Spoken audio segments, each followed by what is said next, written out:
and he said, "My God, lady, you got a problem." Both feet were missing, cut somewhere below the knee. He said, "Mom, you don't do that because these guys will come after you." It was the crime du jour, the crime to perpetrate. A woman vanishes into thin air, and it isn't long before the missing persons case takes a startling turn. I had no doubt in my mind if he was not stopped, another woman was going to die. Then, a young man is gunned down in cold blood. But when the investigation hits a dead end, a mother puts herself in the line of fire. I was determined, and I was on this mission now to put this guy behind bars. What happened? It was hard to believe. I know in my heart he shot. We had to find some answers. Let it go unsolved. Reopen. Figure out who did that. The investigation. I needed justice. Crucial information. Never gonna give up. I had to do everything I could.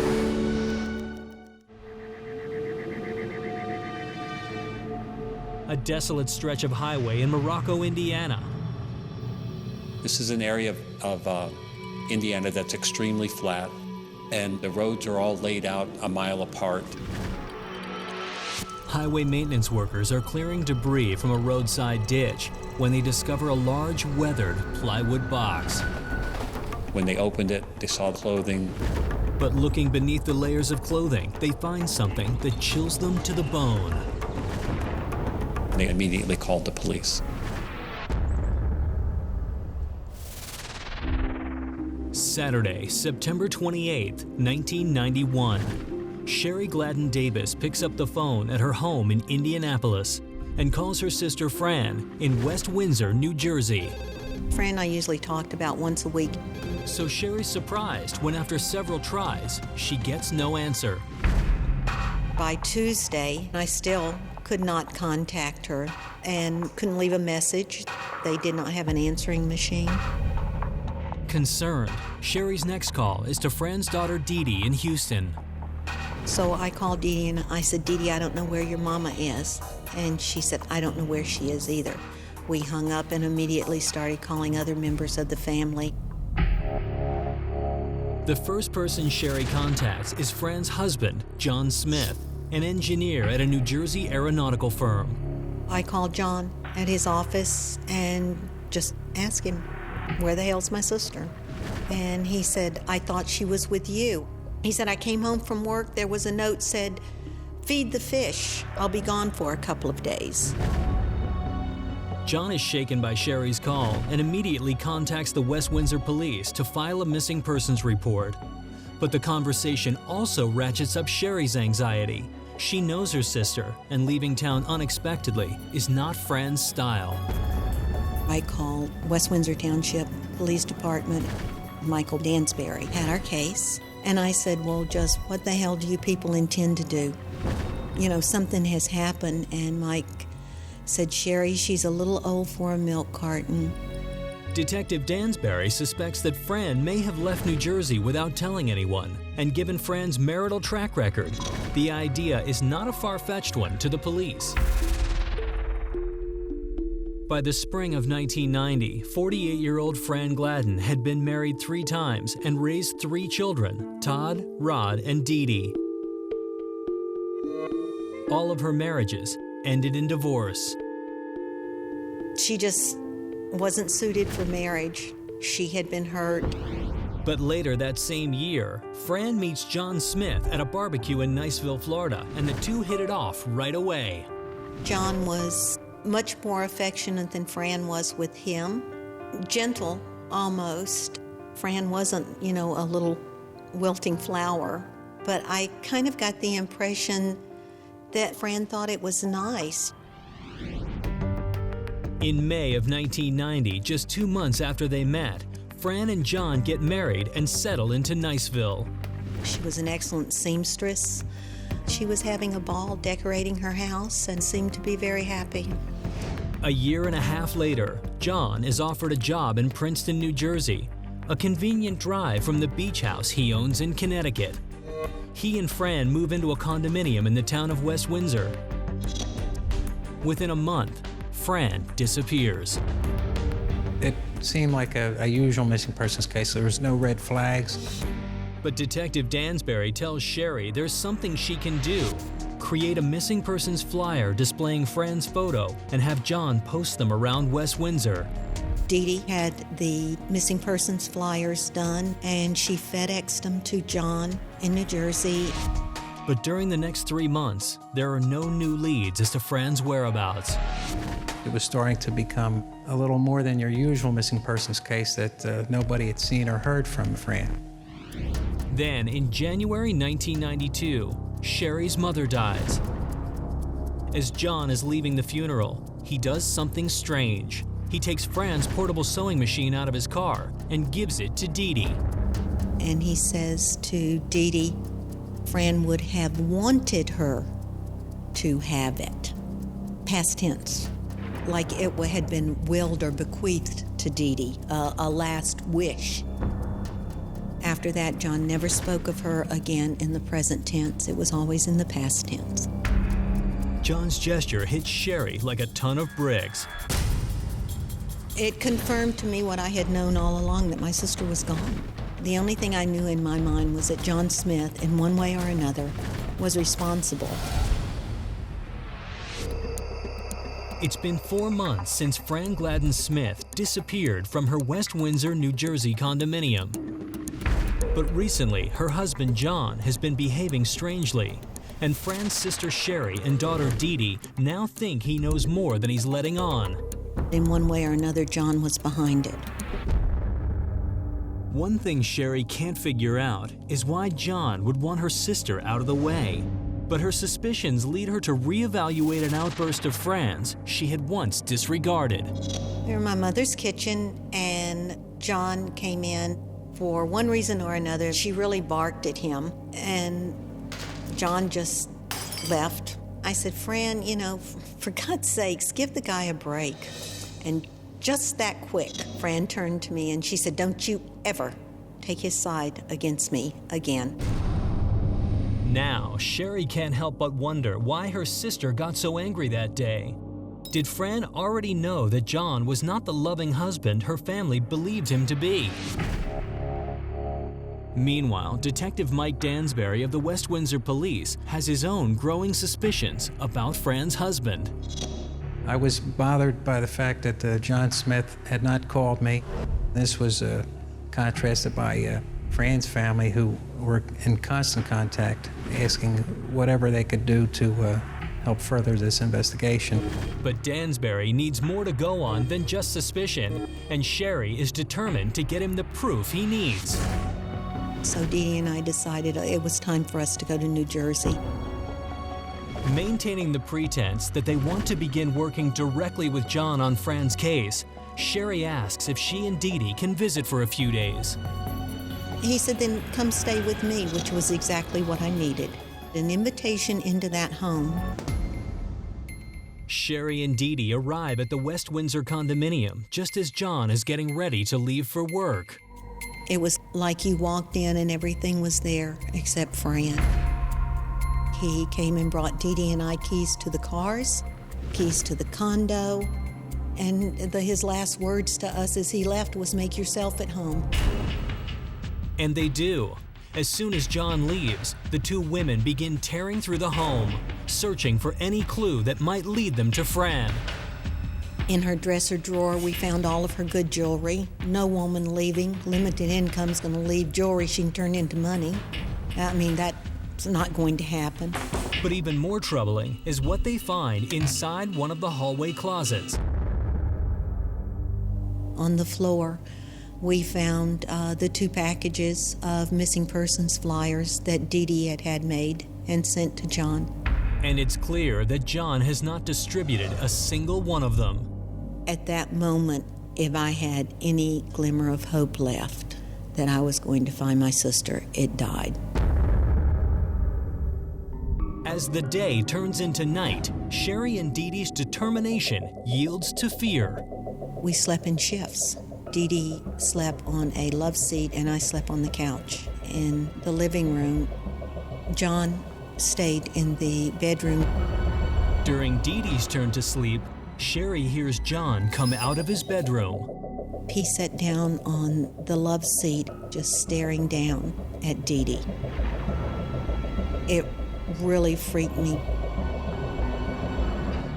If he had reached out to touch her, I don't know what I would have done.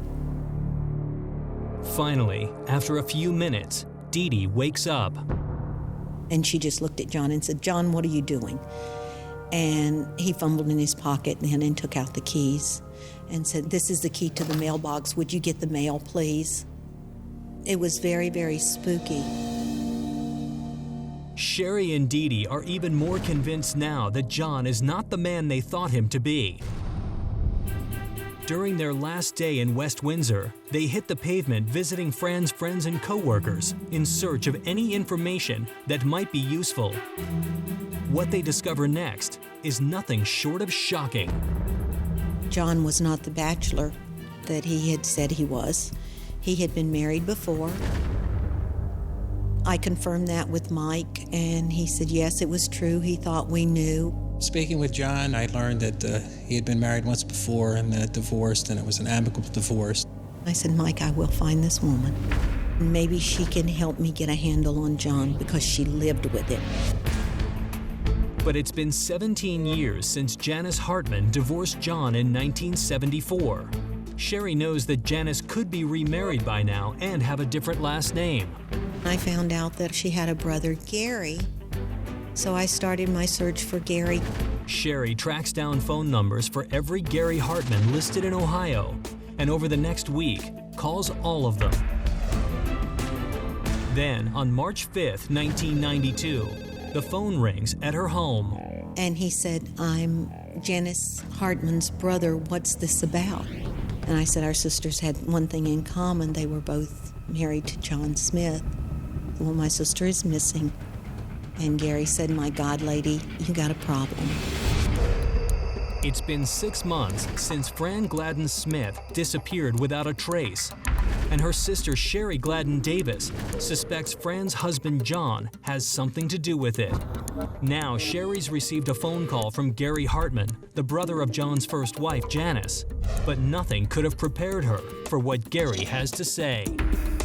He said, "My sister disappeared in November of '74, never to be heard from again." The hair on the back of my neck literally stood up. And it was like, oh my God. We both knew at the same time that John Smith was involved in both these disappearances. Janice Hartman and John had been married for almost 5 years when she files for divorce in 1974. Then, just before Thanksgiving, 3 days after her divorce from John is finalized, Janice disappears. The police ended up talking to John, and the story that he told them was the fact that Jenny packed a suitcase and went to Florida to see Grandma, and they believed it. Now you had 2 missing wives of John Smith who disappeared under similar suspicious circumstances. The news is all Dansbury needs to launch a complete investigation into John Smith. On April 9, 1992, search warrants are issued for Fran and John's West Windsor condominium and his Connecticut beach house. But no new evidence emerges from the searches, and during the next year, the case slowly grinds to a halt. The problem, as this case progressed, there was a lack of physical evidence. It was just that there was no leads coming in. The case was dead in the water. Still, Sherry remains convinced that John killed both Fran and Janice Hartman, and that one day he'll kill again. I went to bed every night wondering what woman dies tonight. I had no doubt in my mind if he was not stopped, another woman was going to die. Then, in July of 1998, 6 years after Fran disappeared, Sherry gets a surprising phone call from Mike Dansbury. Mike said that the FBI Cold Case Division was willing to open an investigation. It was the best news any of us had had. Wayne County, Ohio prosecutor Martin France is soon brought in by an FBI agent assigned to the case. The agent put together a dossier on John Smith that covered every aspect of his life and every place that John ever lived or ever worked. The agent then tracks John down in Oceanside, California, where he now lives with his new wife. Terror went through us that he had remarried. We wanted to contact her because we really felt she was going to die. I had no doubt in my mind this woman was going to die. Sherry immediately sends a letter off to Diane Smith warning her about John. And on October 7th, 1999, the phone rings. Diane called me, and I said, "What did John tell you?" She knew that Fran and John had been married, but John told her that he had nursed Fran through a long battle of cancer, and she had died. That's the kind of head games that this man plays. Then, Diane drops a bombshell. She has 2 old suitcases of John's that predate their marriage. He warned her never to open them, and now she's terrified of what they might contain.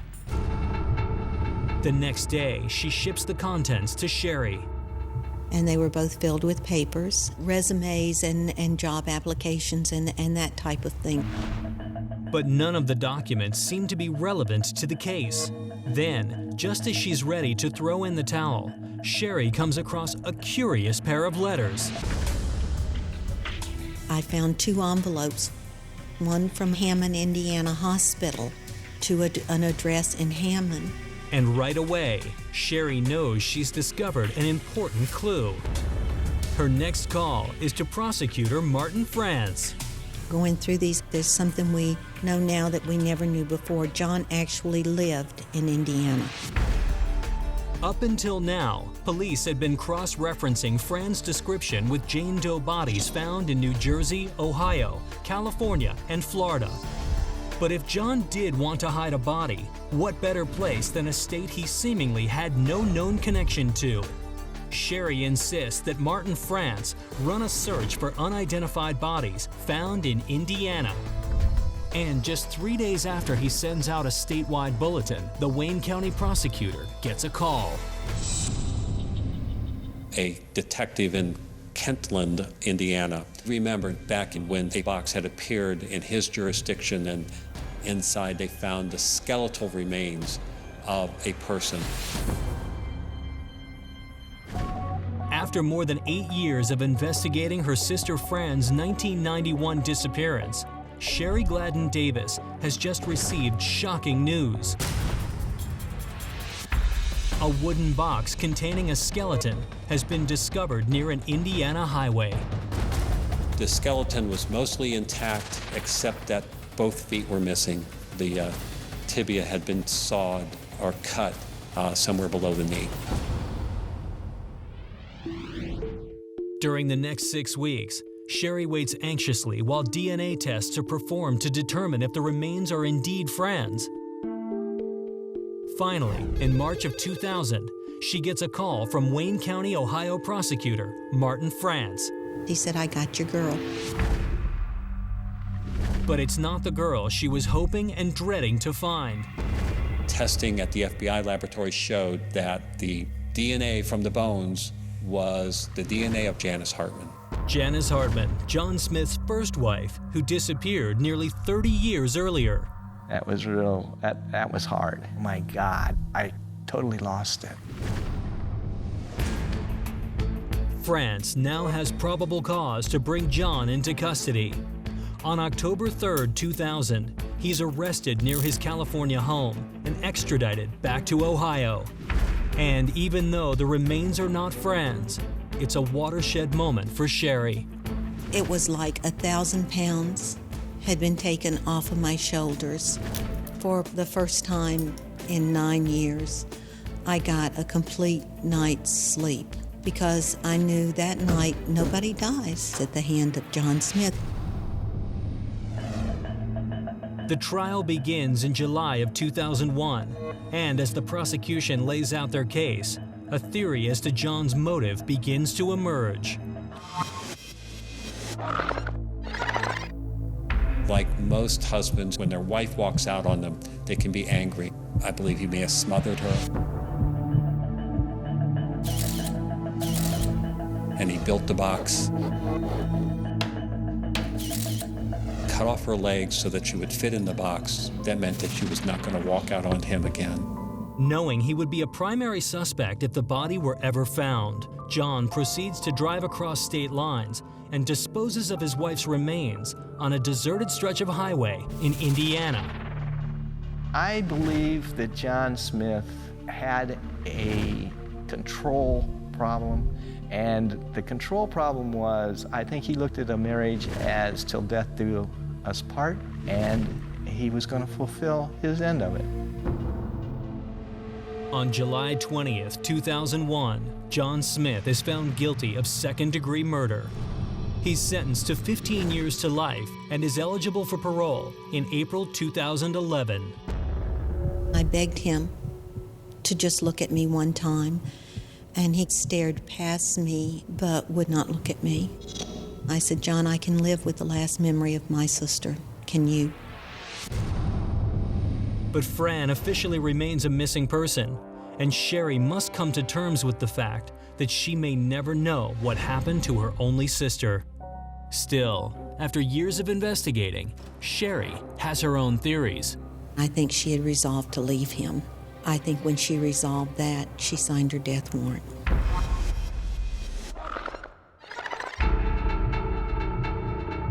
Sherry suspects that John strangled Fran at their New Jersey condominium, then transported her body to his Connecticut beach house, loaded her onto a boat, and took her out to sea. I really feel like Fran went into the Atlantic Ocean. The town we were raised in is a very small fishing village. There were some pretty rough people that lived among these fishermen, and the idea was you cross somebody, you get your throat cut, and you feed the fish. And John had lived down there. He had lived among these people. He knew that saying, and I think that was his note, feed the fish. And though it's been nearly 2 decades since she last saw her sister, Sherry remains as determined as ever to find her. Fran's case has never been cold because it's always been worked. The last spoken words my mother and I had were my mother telling me, find your sister. And until I know what happened to my sister, my mission remains the same. I continue to search.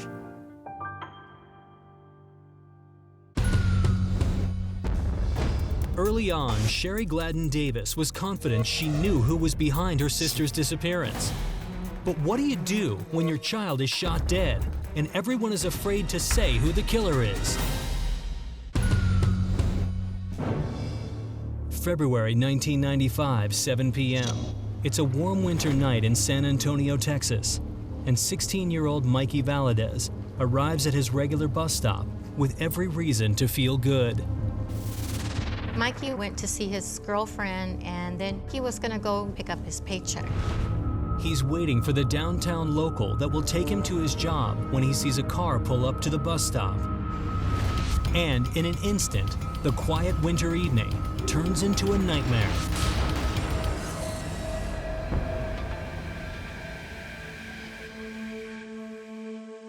Two hours later, Rachel Valadez is settling in for a night at home with her 4 youngest sons when she hears a knock on her front door. There was a police officer outside.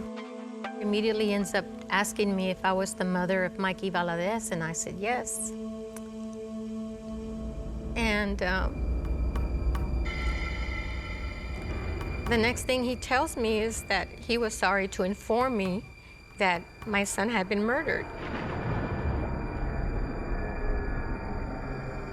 And then the next thing he does is give me a piece of paper with a number on it. It was the number to the morgue. It was just shocking. I mean, I was at home with my kids. My husband wasn't there. Hysterical, Rachel calls her husband, Louis, who's on his way home from work. Louis heads directly to the morgue, hoping against hope that there's been some kind of mistake. But when he sees the body, there is no denying the truth. His son, Mikey, is dead. Those negative thoughts come to mind where we think What was it that I did wrong? Could I have done something different? When Rachel wakes up the next morning, her grief is crystallized into one question. Why would anyone want to gun down Mikey? She heads directly to the police station, hoping to find the answer. But while they have little to report, the police do have a troubling question for Rachel. We were trying to get her to recall if there had been any incidents with gang members in Mikey's recent past. Immediately, Rachel is reminded of a recent run-in between Mikey and some boys from a local gang. 2 weeks before this shooting, Mikey came home upset because some guys had jumped him. They had taken his bike and the necklace. So we called the police. A report was made and the bike was recovered. Mikey got upset. He said, "Mom, you don't do that because these guys will come after you." During that time, there was considerable gang activity in San Antonio. There were shootings, there were drive-bys. A lot of them were as a result of juveniles, 15, 16, 17. Continued to ask Mrs. Valadez questions about Mikey and his associations in the neighborhood. Rachel tells the police everything she can remember, but the next day brings the investigation no closer to Mikey's killer. The detectives soon inform her that the boys who ran off with the bike all have solid alibis. I had no idea who it could be and why they would want to shoot Mikey. But police are not ready to rule out gang involvement yet. The question is, could Mikey have been involved in something far more sinister than his parents ever imagined?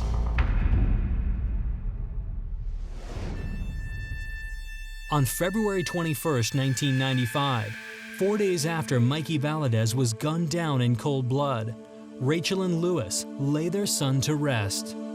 He was the life of the party, life of the family. Our lives felt like they had just stopped. Everything was like in limbo. After the funeral, Rachel becomes galvanized by one idea alone: find Mikey's killer. Every day, as soon as her job as a secretary for the local school district is over, she heads to the police station, hoping to gather more information. We were still trying to find out what was taking place with the police, and we hadn't heard anything, and it was pretty difficult. But the police have run into a wall of silence. In gang-ridden San Antonio, none of the witnesses are talking, and many can't even be found. The police believed that Mikey Valadez's death somehow was a gang retaliation. But there was still no information. There was still witnesses who had not been interviewed. They said that they were having trouble trying to find some of the kids that had given statements that night of my son's murder. The case seems to be at a complete standstill, and suddenly, Rachel realizes what she must do. Enter San Antonio's dangerous underworld of gangs herself. I realized that I was going to have to be the one to start looking for witnesses, or this guy was going to get away with my son's murder.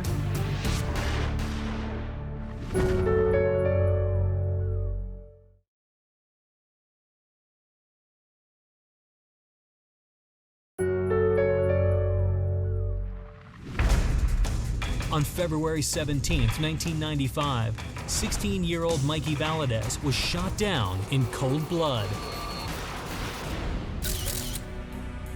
He was such a good young man. It was just really devastating because you always think that you would be the one to go before them. Reeling from the tragic turn of events, Mikey's parents can't understand why anyone would want to murder their son. But police suspect that Mikey was leading a double life. They believe his death is gang-related, possibly a drug deal gone bad, or an act of revenge. Young people were being shot, gunned down, drive-bys. It was the crime du jour, the crime to perpetrate. The gangs rule, and rule brutally, and no one is willing to risk their lives by talking. There was reluctance on the part of the witnesses to testify. Frustrated, Rachel decides to take matters into her own hands. As her next move, she asks for and gets the police list of witnesses. They didn't tell me when they were giving these names to me who the good guys or who the bad guys were. Looking at the list, Rachel immediately recognizes one of the names, Mark Jones, a friend of Mikey's from middle school. But Mikey and Mark had recently parted ways after Mark took up with a local gang. Mark Jones was where they used the term associate. You knew somebody that was in a gang, and the opposing gang would see you with that person, and they would automatically assume that you were part of that gang. Rachel quickly realizes that Mark Jones could be just the lead she's been looking for. I had the number to Mark Jones's grandmother, and I made several calls, but they went unanswered. He was probably hiding out of fear for his life. Rachel's instinct is dead on. Mark has been on the run since the day of the shooting, but it isn't long before all that changes. While the case is pending, Mark ends up killed. He had been shot. Police believed that Mark's death was related to Mikey Valadez's death.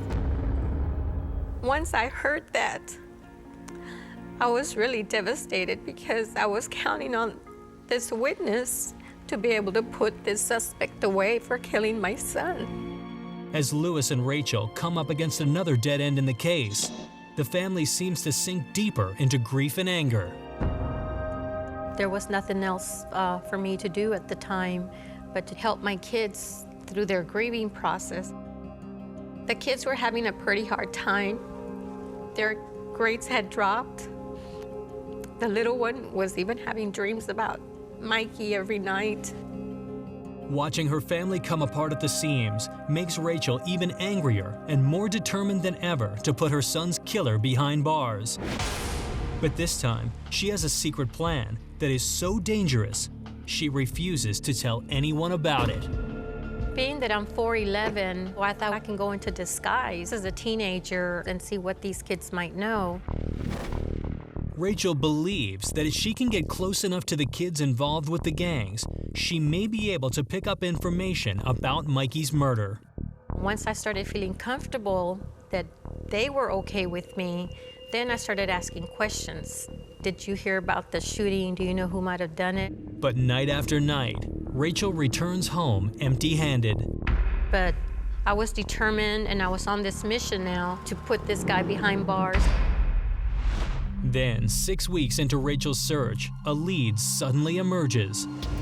One of the teenagers she's befriended confides in her that a man named Robert Graves was driving the killer's car. Where the kids were like, this guy had something to do with the murder of my son. Started asking around if they knew where he lived, and finally someone did give me an address. The address is for the house of Robert Graves' girlfriend, and Rachel has an ingenious plan to get inside the door. I had a part-time job as a cosmetic sales consultant, and I decided I could use that disguise as a way to be able to check out the information that had been given to me.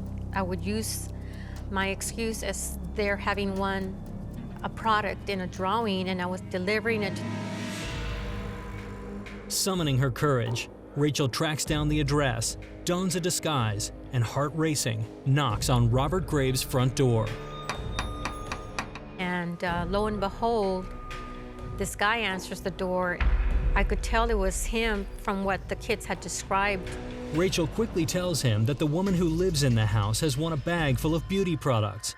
When Graves explains that his girlfriend isn't home, Rachel agrees to leave the products, but asks for his name in return. He just came out and said it without realizing who he was talking to. I just smiled and thanked him and walked away, and I knew I had hit pay dirt. Rachel's next stop is the San Antonio Police Department to deliver the exact location of the man they've been looking for since the night of the shooting.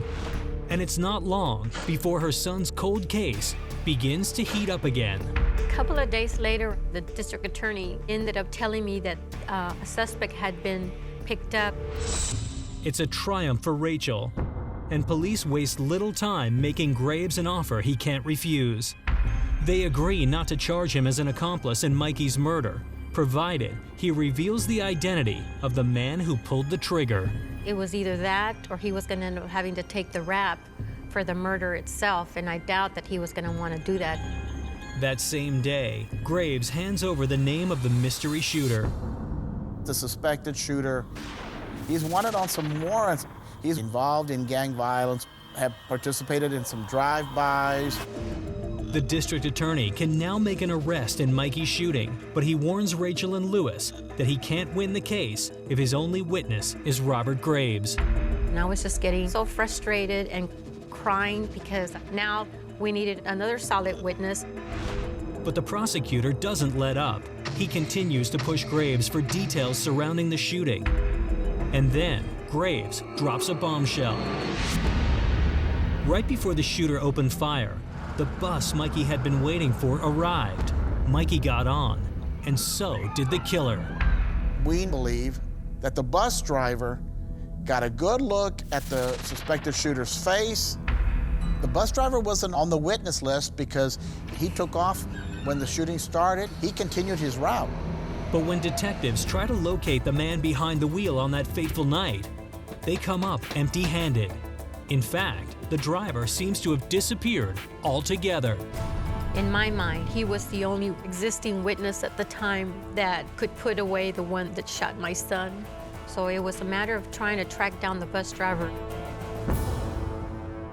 1 year has passed since Rachel Valadez's 16-year-old son, Mikey, was chased off a city bus and gunned down in the street. The police have a suspect in hand, but the case has problems. The cops still think Mikey was involved in gang activity, and the main prosecution witness is the killer's accomplice.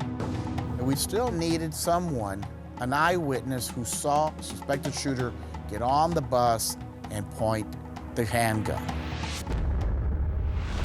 Now the prosecution is desperately looking for the one man they believe can put the killer away.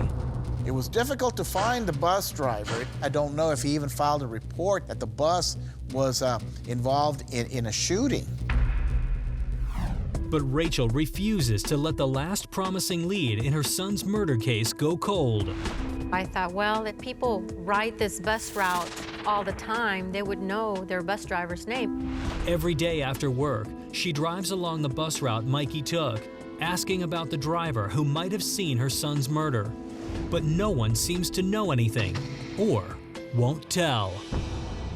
The next thing I did was start checking with the supervisors, but they would all just tell me that I had to call the office, and I would call the office and nobody would talk to me. I almost gave up, and I was at a breaking point. Finally, after 6 weeks of checking in with every bus supervisor she can find, Rachel gets the break she's been waiting for. I finally saw one last supervisor on one particular street, and I decided to make a turnaround after I'd passed him up and just try one more time. And I told him that I desperately needed to find this particular bus driver that was driving the bus at the time of my son's murder. To her surprise, the man knows exactly who she's talking about. And the guy just finally looked at me and he said, "Sure, I'll talk to him tonight. He's my drinking buddy." The following day, when she calls the DA's office, Rachel learns that the bus supervisor has kept his word. I had spoken with the victims' advocates, and they ended up telling me that they had heard from the bus driver, and so now they had him down as a witness. And he was able to give us details about when the young man got on the bus, and when he was shown a photo lineup of the suspected shooter, he quickly identified him. The suspect's name is William Flowers, an 18-year-old gang member well known to San Antonio police. Within the hour, the alleged shooter is taken into custody. And now I could go home and tell my kids that things were really gonna be okay.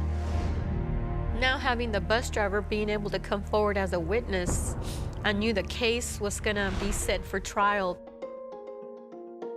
With the prosecutor's day in court rapidly approaching, Rachel knows it's finally time to tell her family about the secret role she's been playing in the investigation. Well, I just wanted it off my shoulders. When Rachel told me, that really upset me even more. We just lost our son, and then she was putting herself in jeopardy. I just feel like I had to do as a mom what I had to do. Whether it was wrong or right, it doesn't matter. The trial against William Flowers begins in October of 1996. Piecing together the evidence, the prosecution can finally replay the tragic chain of events that led directly to Mikey's death.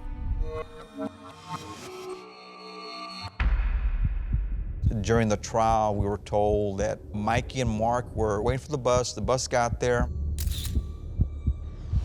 Flowers, along with some other individuals, pulled up in the car behind the bus.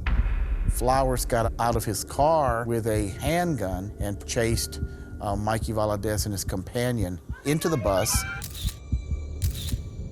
and out the back door. Flowers shot first at Mark and he missed. And that's when he turned around and shot Mikey.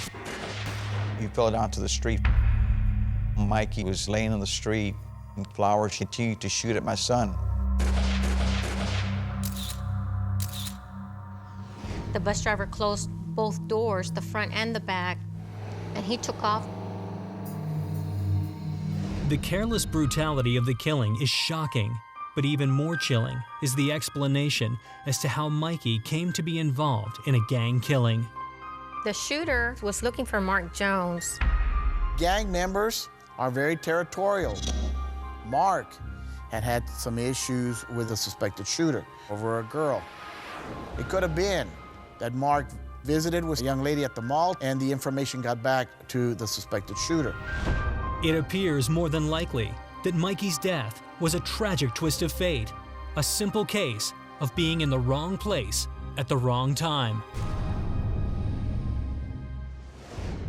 21 months after Mikey Valadez's death, William Flowers is found guilty of murder and sentenced to 99 years to life. For the Valadez family, it's the end of an agonizing journey. But one thing is clear: without Rachel's determination, her son's killer would most certainly have gone free. I was real proud of her, but then again, I was fearful for her life because of the risk she was taking. It had to be done. We knew it had to be done. I wish it hadn't been her. But for Rachel, it was well worth the risk. And she'll never forget the day Mikey's killer was finally put behind bars. Even though we'll never get over the loss of Mikey, all my children were there. And I wanted them there because I wanted to make sure that they could still believe in justice. And justice is what we got.